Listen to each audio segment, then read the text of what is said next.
You're watching the Batter Fans Network. Welcome everybody to episode number 2 of the Battle Heat Fans Podcast. I'm your Davion Mitchell, and alongside me I got Mr. Daniel Solana. How are you doing after an opening night loss? I'm a little battered, pun intended, but I will tell you, Danny, I'm not as upset as I would have been. I'm proud of what the Heat showed after the first game. Other than a slight slip up at the end of the fourth quarter where they went dry in the last 5 minutes, I thought they played an overall pretty good game against a team who's favored to be in the top 4 in the East this year. And that have what supposedly going to be one. Last year they were one of the better defensive teams and supposed to still be one of the better defensive teams in the league. And our offense was clicking. The first quarter, almost 39 points in the first quarter. The pace was moving. They were taking the 3-point shots. They were making the 3-point shots. You could look. We could go two ways this show. We could go the negative route where we can't rebound. We went small ball and it worked against us. We can go that route, or you can look at the positives, even though in a loss. I mean, it's up to you. Which way you want to go, Salon? I want to go the positive route because All right, let's do it. even though you mentioned a few of those things, for example, that we couldn't rebound, I mean, the Heat beat the Magic on offensive rebounds. Right. And they won the overall rebound battle up until the last, 3-4 minutes where they couldn't get a rebound in clutch, the clutch time, which is something that we discussed on the pregame or on the preview show. Uh-huh. Yeah. That they went 14-28 last season in clutch games, and we started off 0-1 this season. So hopefully that they figure that out before Tyler Hero gets back, or when Tyler Hero gets back, because it looks like they really, really need somebody, an extra playmaker in the team for those clutch minutes. Okay, so let's get the negative out of the way quickly then. The lineup at the end of the game. Were you surprised or disappointed that Khalil Ware wasn't in there when you saw that that Wendell Carter was starting to get those offensive rebounds? I was a little surprised, but I thought Nikola Jovic had an up and down game. So I understand why Spo wanted him there, because he pushes the pace a little bit more than Khalil Ware. When Khalil Ware is in there, the offense is a little slower. So I can understand why, they had that lineup. But, hindsight is 2020. I think I would have rather had Khalil Ware to match up with Wendell Carter's height, considering the fact we couldn't get a rebound, right? And Jaime Jaquez got some of those minutes at the end of the game, which was surprising to me, especially when they had him defending Paulo Banchero, because I don't look at Jaime that way, but it looks like Spo does. Spo trusts him in those big moments. And Jaime, I thought, had a good game. I thought Jaime had a good game. If I ask you, what was the biggest surprise tonight, or your biggest positive, what would you say?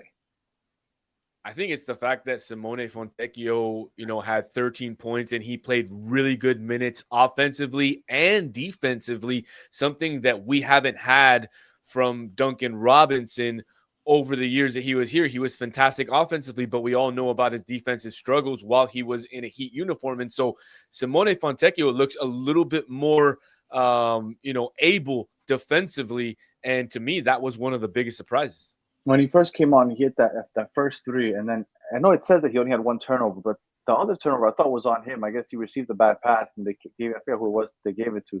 But to me, he had two turnovers right back to back, but he did pick it up. He hit, what was he, 1 for 3 from three. 13 points, like you said, 6 for 9 overall. He looked good. Jaime Jaquez, I thought, was a nice surprise, 6 for 7. I think to me the biggest surprise was Davion Mitchell. Davion Mitchell had one hell of a game. You know him as the pit bull, the defending one guard, but man, he was getting to the paint and dishing out, right? Drive and dish. How many assists did he end up with? He ended up with 12 assists, 16 points, 6 rebounds, 12 assists. Like, he had a great game, and if he can continue this, right? And I don't want to overreact to one game, but we know we need a ball handler. We know we don't have a true point guard. But if he can keep this going, all of a sudden you feel like you have that ball handler, and then you really have a question mark when Tyler Hero comes back. because at that point, then you have to either pick: do you go Norman to the bench and Tyler starts? Do you go really small and put Andrew Wiggins on the bench and then you start Tyler and Davion with Powell at the three? Like that's where things get interesting. I think either Norman Powell or Tyler Hero end up as the sixth man. But Davion Mitchell, I thought, had a great first game of the season, and I was really happy to see him perform the way he did.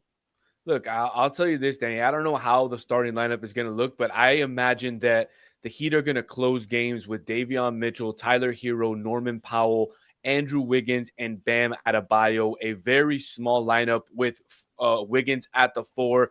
But in Spo's positionless world, it doesn't matter how tall you are or how short you are.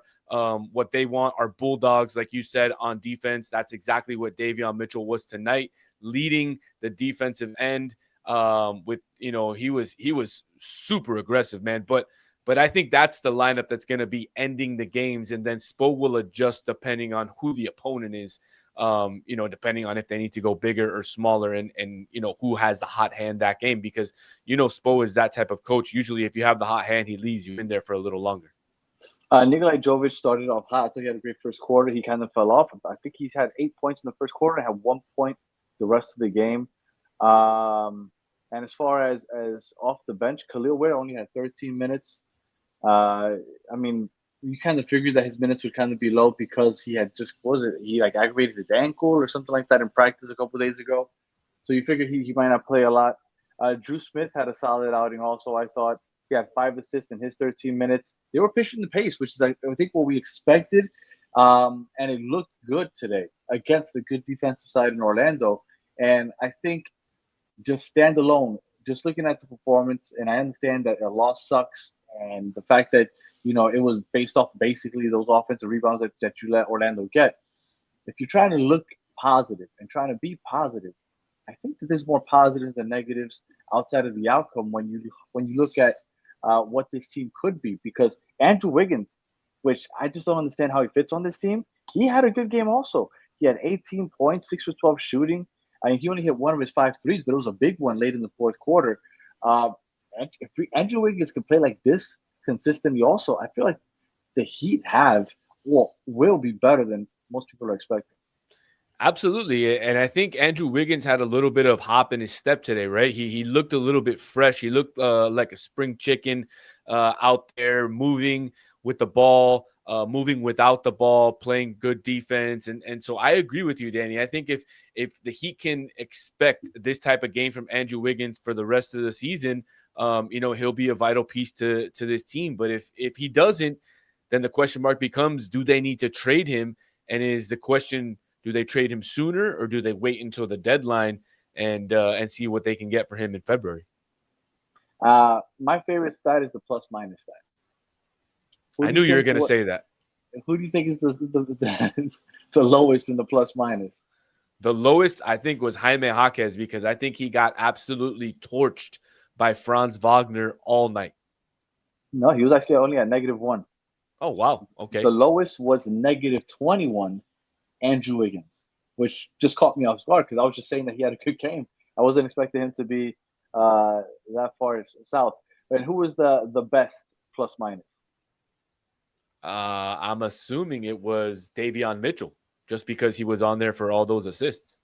Yeah, no, it's 2. Norman Powell, 12. Norman Powell, we can end this. Oh, we haven't talked about Bam yet either, but Norman Powell, 28 points, 9 rebounds, 4 assists.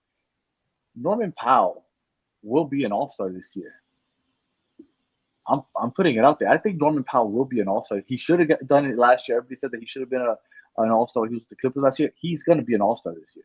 And I love watching him play. I love watching him play too. He is the prototypical Heat type player. He bleeds culture. He bleeds what this organization represents. And I have no doubt that he's going to be a player that fans come to love very, very quickly. And just like you said it, I have no doubt, saying it right now, that if he continues this, how he played tonight, he will absolutely be an all-star. And not only that, if he plays like this, the Heat will be top 4 in the East. And Norman Powell's going to stick around with the Heat for longer than just this season. Hopefully. Yeah, because I really like his game. I haven't watched him a lot. I didn't watch him with the Clippers, so I don't want to kind of make a hyperbolic statement. But I, the little bit I've watched of him, I feel like I might trust him more than Tyler Hero on the offense. But again, it's still early. Let me not get ahead of myself. I haven't watched Tyler Hero play in a couple months. Maybe I'll feel different. But I really enjoy watching Norman Powell. I love the way that he can kind of square his shoulders no matter where his feet are set on the floor if he has to take a jump shot. I think that Norman Powell is a really good player. And then let's end up with Bam, with the franchise player, right? That's basically what we think of him. His ninth year. Um, what did you think of Bam tonight?